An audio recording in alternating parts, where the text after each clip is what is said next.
Good afternoon. Today's story is Secret in the Garden by Hodgkin Burnett. And he was the author of The Secret Garden. And you will read that book when you go to second or third grade. It's a beautiful story. This book is written and illustrated by James Mayhew.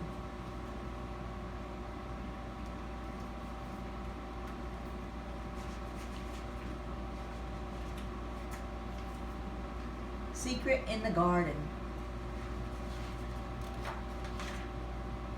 It was a hot, sunny day, and Sophie was all alone, making dandelion chains. She had been reading her favorite book about a girl in a secret garden, and now she was feeling bored and sleepy. If only she had a friend to play with. Beside her was a high brick wall. Perhaps that wall is hiding an old garden, a magical secret garden, she thought. As her head drooped, she saw out of the corner of her eye something glimmering in the leaves. What could it be?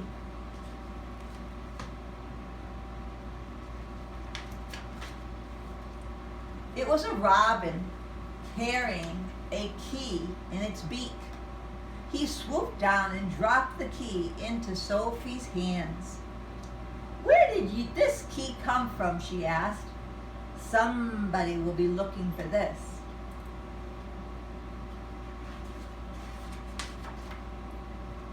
The robin cocked his head and bent a little, as though he were trying to tell her something.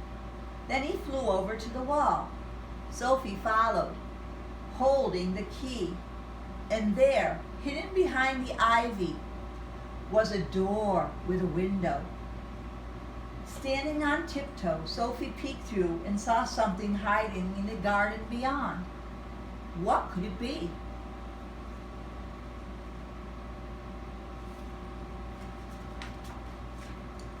It was a little squirrel playing with a hat.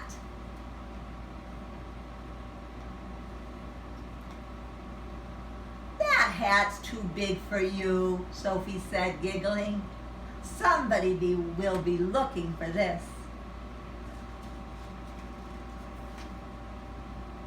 Sophie put on the hat and set off to explore.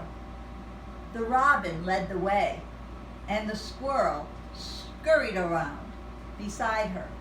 Soon they came upon a greenhouse with a broken pane of glass. Sophie was curious, so she peeked inside and saw something hiding in the corner. What could it be? This would be a good time to do turn and talk and discuss what she thinks she might find in that garden or in that window or in that little greenhouse. You can talk to your grandma, your mom, your dad, your sister, your brother. What do you think could be in this greenhouse? Greenhouse is a place for plants where they grow because it's too cold outside. So maybe there are many plants in that greenhouse. Let's see. It was a furry fox cub playing with a doll. "What are you doing? Foxes don't play with dolls," Sophie gently scolded. "Someone will be looking for this doll."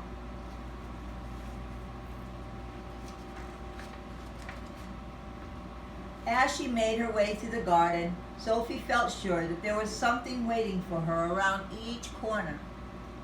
With a hat on her head, and the doll under her arm, and the key in her hand, she called for the squirrel and the cub to follow her as they followed the robin down the path.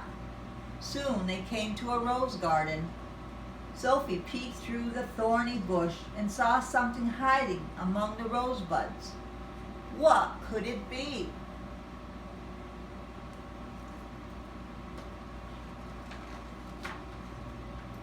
It was a sweet little lamb tugging at a jump rope.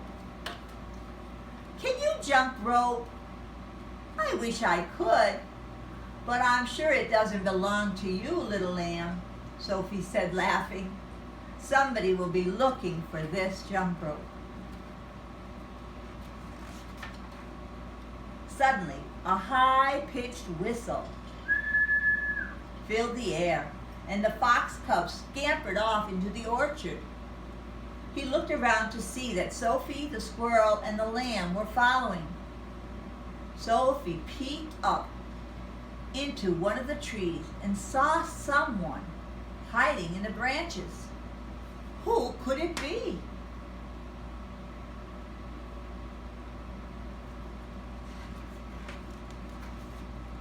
It was a young girl smiling down at her.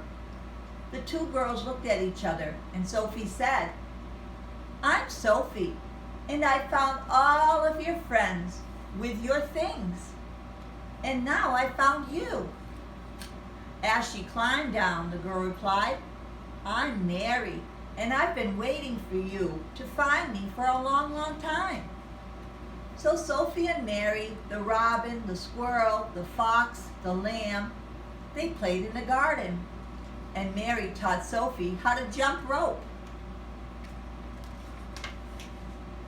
Later, the two tired friends settled down, and Sophie taught Mary how to make daisy chains. As the evening shadows began to fall, Sophie's head drooped, and soon she was fast asleep in the tree. The sound of someone calling her name woke Sophie with a jump.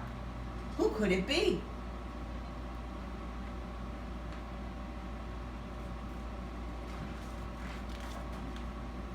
It was Sophie's mother. "Have you been asleep?" she asked gently. "I'm not sure," said Sophie, "but I've had a wonderful time making friends and finding a magical place to play. And at last, I learned how to jump rope." "But who taught you, and who gave you the jump rope?" "Mary, my new friend," said Sophie, "in the secret garden."